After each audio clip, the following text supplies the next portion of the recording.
Do you ever notice there seem to be two types of people? The type of people where the stars like magically align for them and everything is so easy for them to accomplish, whether that's in business or in family affairs. And then there tends to be some of us who like struggle through things and we're trying to do seemingly everything at once with little traction. So we have a podcast for parents, mostly entrepreneurial parents, and we interview a lot of 6, 7, 8-figure entrepreneurs. And there's a common theme among these business owners that I wanted to explore. Many of them come to us saying, if I had only applied some of the love and the attention that I did to my business, to my family, I would have had a much better family life. I would have had a much better relationship with my kids, or maybe I wouldn't have had the, few failed marriages that I've had so far. But we also have entrepreneurs that we interview, and there seems to be this secret sauce among them. Their family life is going great, their businesses are going great, and they're seemingly doing it all at once together, and it's gelling really well. This concept got me very curious as to why this happens, and I decided I wanted to do a social experiment. So I'm under the impression that where our attention goes, our energy flows. And so if we're really focusing first and foremost on building a business, right? That's our main component. That's what we're looking to do in life. We spend most of our time and energy there. Then, we have our family here who we love and we want to spend time with and support, but most of our attention goes over to the business. And our family kind of gets what's left. Whether you're an employee and this is your job, any money-making activity, or if it's a business. Well, obviously, when things stand separate, it tends to say it's really easy to fall over. And now when we think about these other families, the ones that seemingly have it all together, what I've noticed from interviewing these people on my podcast is that they seem to take the same amount of time and attention that goes into building a business, but they're doing it in a very integrative way. There seems to be like 3 basic pillars. They have themselves as a human, that they invest their time and energy into themselves. They have their family that they prioritize and spend time with every day. And then they have their business. And seemingly, they're doing all these things at one time, very cohesively, building their dreams, struggling through, but all the while spending time with their family and sowing into their kids. And what we tend to see is that their businesses succeed faster. The entrepreneur or the owner of the business has a better mental state of mind because they have a great home life. And it seems to be going really well. Seemingly, it's not as easy to knock those people off course.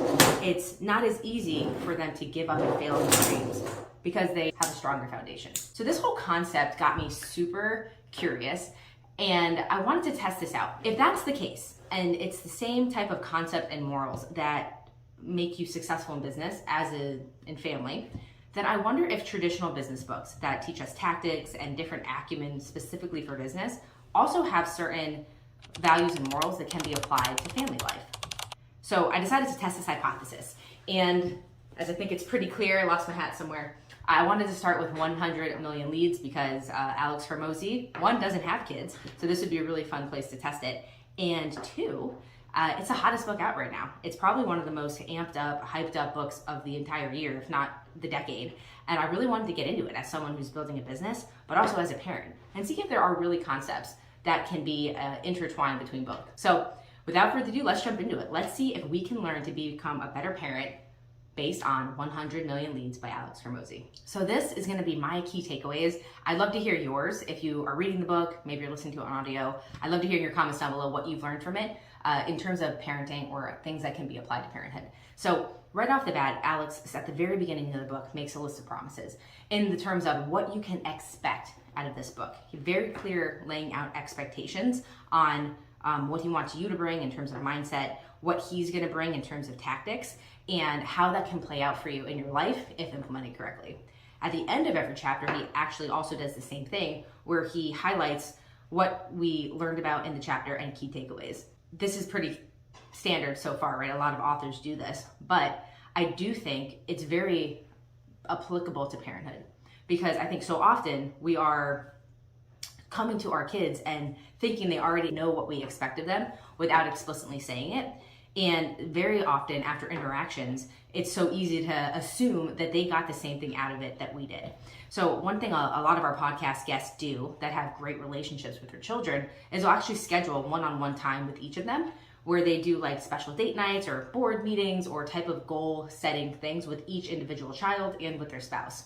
And in this time, It's usually a fun activity. And then at the end of it, they actually go into what were your key takeaways. Now, this is not autocratic. This is not us telling the kids what they should have taken out of it. It's us really just humbling ourselves to listen to where our kids are and see what they derived from the special time that we had together. It's a great way to build a bridge over to your kids and to see things from their perspective. I think a practice of doing this has taught us that when we set expectations for our kids, we can equally learn to see what their expectations are from us and to start doing things more as a family unit. So one thing I really loved is Alex's just his personality in his books. He's really funny. His personality comes across whether you're reading or listening to an audiobook. But he talks about at the beginning of the book basically how rich he is, but even in his richness, he's still like 22 times poorer than the richest person in the world. What I love about this is even though he is incredibly successful, he's very quick to point out that very little in his life has actually changed. Same wife, we love Layla, same clothes, obviously. But what he's highlighting here is that his lifestyle obviously has increased, but what's important to him, his core fundamentals and his core driving values are the same.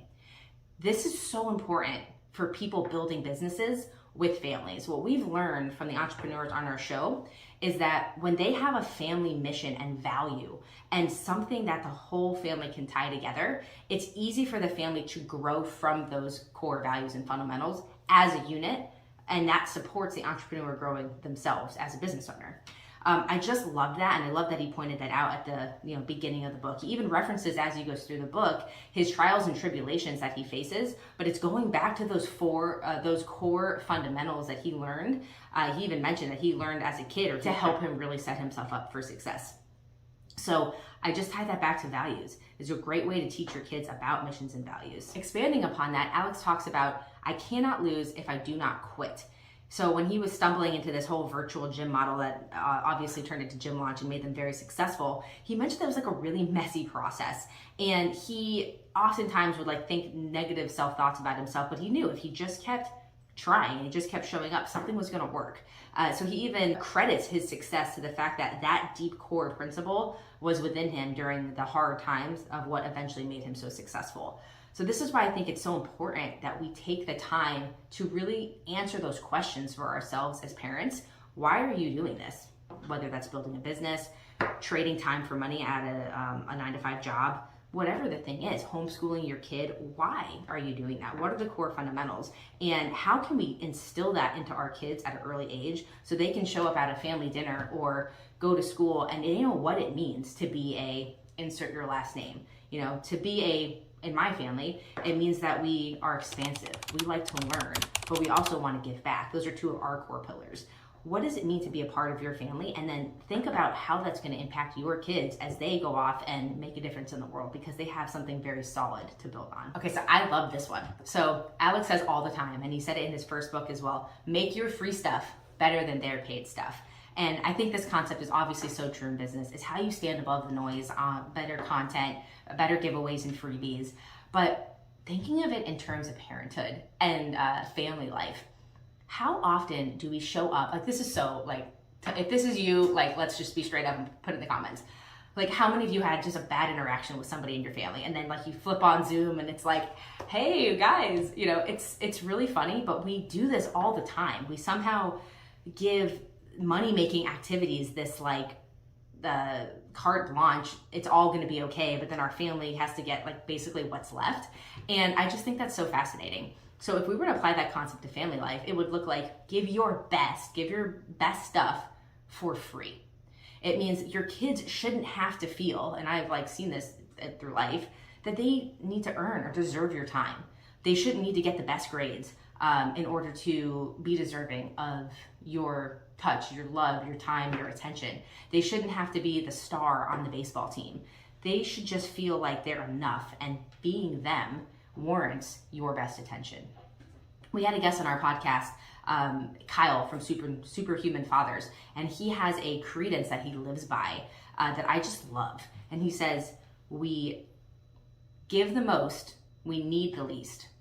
And his entire service model for his family and this huge tribe of savage dads that he's growing is, I don't need anything from you. I already have everything I need. So that means I'm going to show up to serve, and I'm going to be very grateful for the opportunity that I get, and everything else above that is a bonus.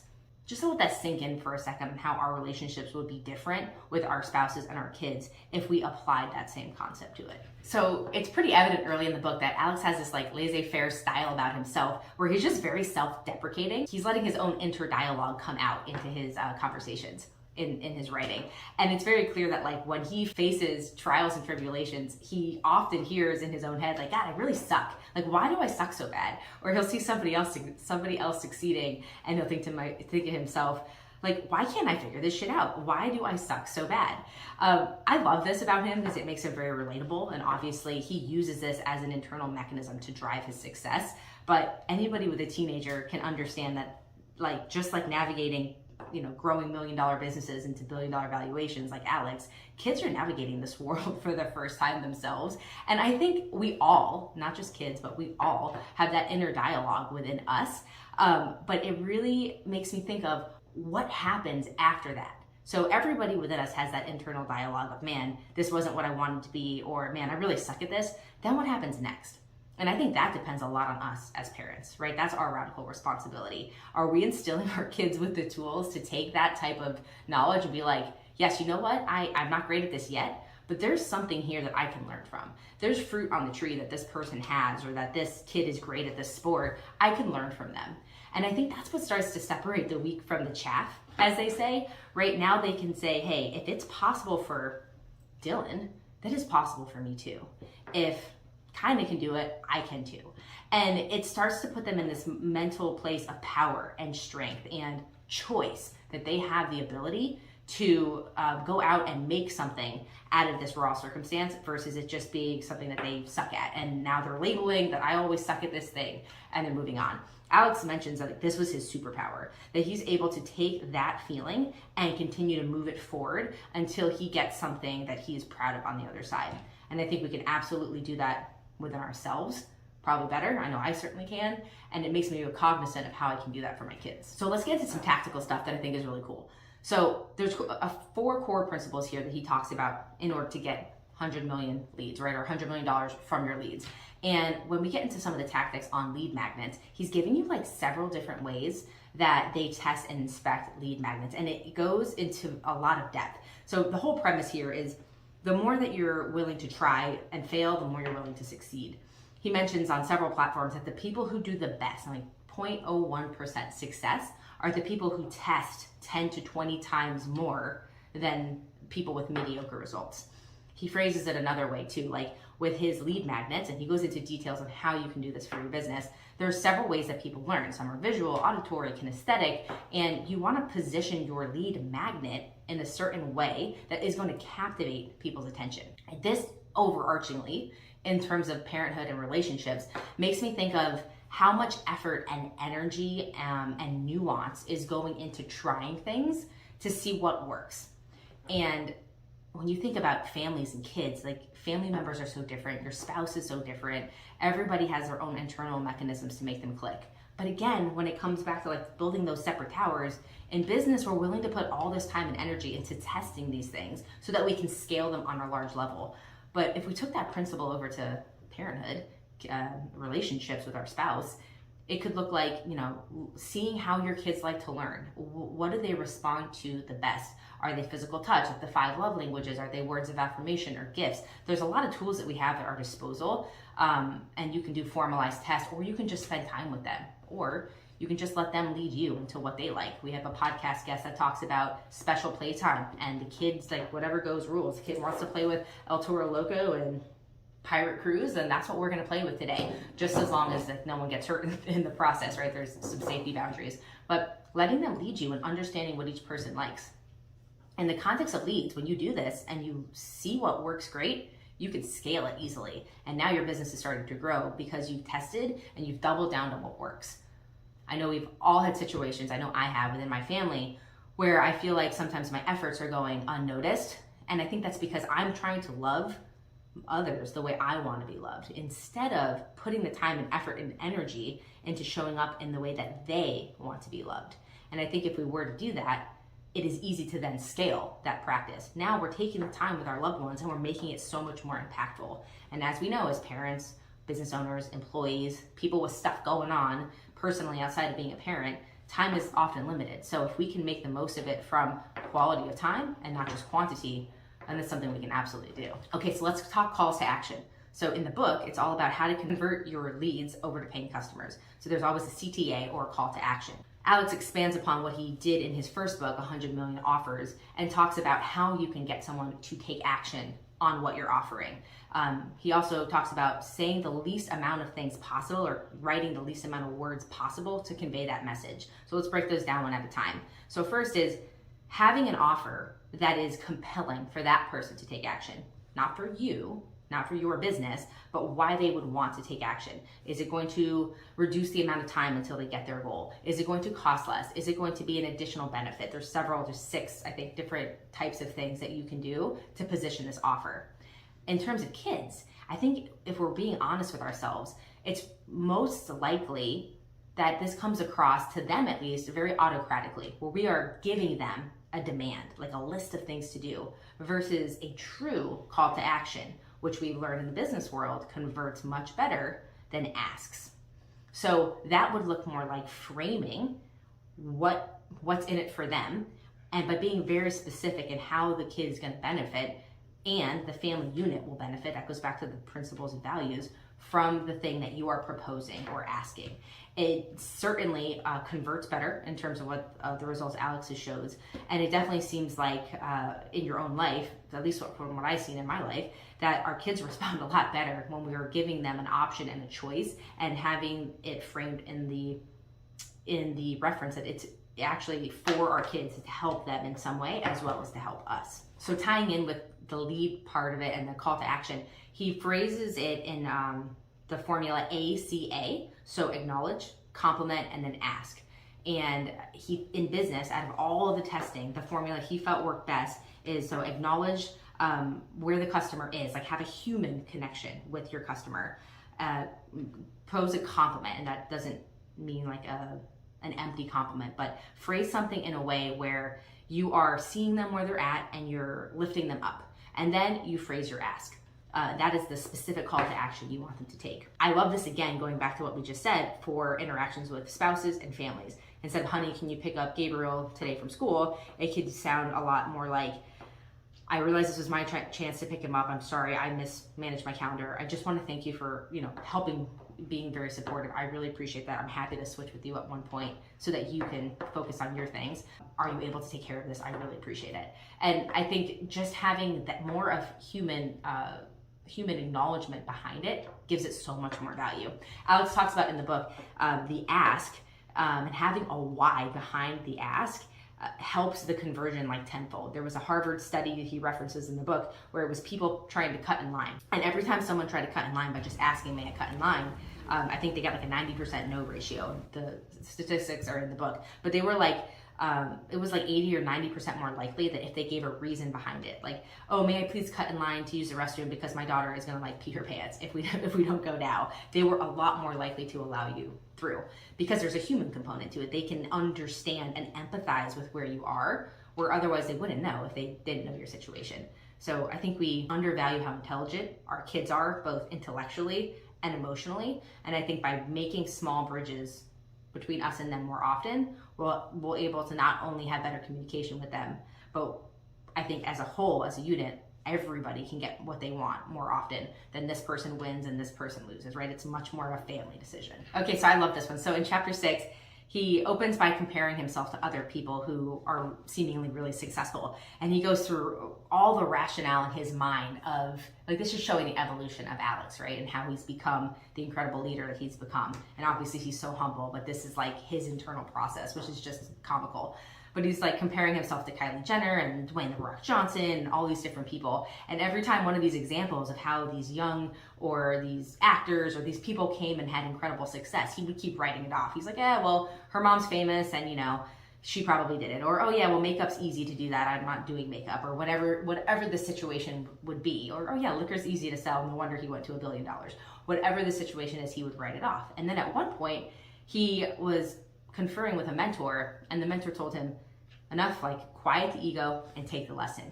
And so he kind of put a line in the sand at that moment, and it's the year that he started to see incredible growth and success in his brand. But it was basically quiet the ego and take the lesson. If someone is doing better than you at business, they are doing something differently that is getting a better result. So you can write it off all day, but then you can't learn how to emulate what they're doing. I think it's pretty self-explanatory in the business world, although humbling. But think about the family you interact with at the grocery store, the people on your cul-de-sac, or the people that you see at the community events. There are people in your sphere of influence who have extraordinary types of lives and relationships. And how often do we as people write them off, or even worse, talk badly or put them down subconsciously because they're living a life of greatness and we're kind of afraid to see that it's possible for us too. Like, oh yeah, like damn, she looks good, but I bet that stuff's a mess, or like whatever that thing is. I think it's part of human nature. Silence the ego, take the lesson. Yeah, she's in such incredible shape because of her absolute dedication to her values of meditation, daily working out, and eating clean. I can learn something from that. Or I can continue to go my route and have the same type of results I've been having. I venture if you guys are here, that's not where you are. But I just thought that was such a cool principle to look at in terms of family dynamic. And if you're lucky enough to be in a sphere of influence where you have these people in your life, like what can you do to make a connection there and a bridge and step up to learn from what they're doing and give value to them in some way? As Alex says, make your free stuff better than their paid stuff. Show value in that relationship and see what you learn. Very cool concept to take. So also in chapter 6, he's talking about how to make pieces of content that are going to captivate your audience's attention. And it's all about making that message like relevant, timely, close to home for your specific audience. And he gives a bunch of tactics on how to do this. And it kind of goes back to making information to serving your family, like where they are, what they need and they're in service of. So this goes back to the framing conversation. I think this helps in any relationship in life, but certainly parenthood. If you frame it in terms of things that your kids can understand, examples that your husband may be going through, things that your wife actually holds valuable, you're much more likely to get the message across than speaking in your own vernacular and in ways that are important to you, but maybe not important to the rest of your family. Okay, so now we're like toward the end of the book, and he's kind of going into different strategies for asking. And he talks about his favorite strategy and success for asking is to give until they ask. And he goes into this whole comparison of different platforms that do this versus other platforms that do more of an asking based criteria with their audience and who grows and who doesn't. And it's pretty fascinating. It's a pretty fascinating part of the book. I really learned a lot from it. But it basically talks about the more you can give, the more you're going to be able to grow your audience base because you're giving value all the time. The second you stop giving and you start asking is the second you stop growing. So obviously, as business owners, we have to ask for things, but the intention here is to ask intentionally, purposefully, and to make your asks very clear. They should also be at a cadence. Like he talks about the tactic of integrated. So for like short form content, integrate your asks, or intermittently put in your asks every so many pieces of content. And for like longer form content, put asks in the middle. Like think of the podcasts you listen to that are an hour long and the little snippets pop up a few times. But the predominant interaction between you and the audience should be giving the free value. And then he uses the analogy of less than a third of the time should you be actually taking and asking of that audience. Also, it goes with it saying, the more you can give without asking, the better. The more you give in between asks, the better. That tends to be the strategy. It seems super applicable to life and to family. The more that we can show up and give to the people we love, and the less we ask for in return, the more likely they are to jump to the occasion and help when we do ask. This is such a cool thing. We actually, in our own family, started doing this. We started doing this experiment because of this book. And I realized it was very eye-opening for me that I'm about 60-40. I'm like 60-40 give and ask. So now I'm in like an experiment in my life to try and ask for like 10 to 20% of the time and give more toward the 80% of the time. But it just makes you aware of how often you're asking for things seemingly insignificant, but every time you do, you're requiring something of somebody else versus how many times you're showing up and saying, hey, can I do this for you? Or am I able to support you in this way? I think it also just shifts your mindset as a person, how you're showing up in the world when the first thing you think of is how do I help provide value for somebody else versus what can I get out of this?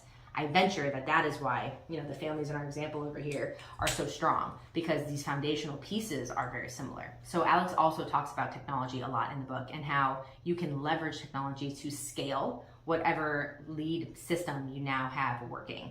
And it reminds me of something a lot of our podcast guests have in common, the ones who have like really strong family foundations, is they all use technology in a very different way for their families. Most of the time, they all have a shared family calendar. It's usually virtual, and each person gets like a I've seen this several times, gets like 3 tiers. Like tier 1 is the non-negotiable important things that we have to do, or that are very important to us. Tier 2 are more like, it would be great to, but if not, it's fine. And then tier 3 are like the fun and the frills, but not necessarily needed to make life work. And each person gets the opportunity to dictate what their tier 1, 2, and 3 activities are, and then they work the virtual whiteboard as a family, so everybody's included, so everybody is equally as important. Yes, the parents may have more going on than the kids because of work or whatever, but what is important to the kids gets prioritized. And I thought this was a great way to integrate technology into scale, similar to what Alex was talking about in terms of how to do it for leads. So some of my favorite takeaways or one-liners from the book are, if you can do what the 1% do, you can have what the 1% have. And this has gotten me really curious to how families that have incredible legacies operate and what they do. And we're actually doing this whole series now on family mission, vision, and values, and building that together for our family and interviewing other families who have done the same. But I find it super fascinating. If you put in the work and do what the 1% do to have a great family life, or to have a foundation to where you as a human are being supported, you as a business owner have what you need, and you can be there for your family, like you can have what the 1% have. It is absolutely doable. So that was so validating for me to hear that in the business context, and we see it with our guests on the podcast all the time. So one of the last chapters of the book, Alex is talking about employees. And I think it's 18, I think it's chapter 18. And he's talking about how businesses who really want to scale and make a huge difference in the world need to leverage employees to make that impact. There's no other way to have a larger impact. And he brings it back to a African proverb that I just thought was so cool. It says, if you want to go fast, go alone. But if you want to go far, go together. And I think that that's so applicable for business owners and people striving for their personal goals, and then family. Is the more we give credence to our one thing that is important to us and we're focusing on our goals, we may get there faster, but what's left in the wake? And are we really having a enjoyable life because of it? Just brings me back to the whole concept of we can win together as a unit, and we'll be much stronger than, the seemingly successful financially that's a house of cards. So I just love that in terms of businesses being set up very similarly to successful families. Okay, so here's my overall takeaway from 100 Million Leads by Alex Hormozi. I think the book is absolutely worth all of the hype. I think there's a ton of great tactics in there for business. And if you're obviously in a place where having leads is going to be the lifeblood of your business, absolutely get the book, read it, have it on audio. It was really enjoyable. Here's my conclusion in terms of our hypothesis. I did learn a lot about how to become a better parent from this book personally, but I think it has to do with my expectation and what I was focusing on.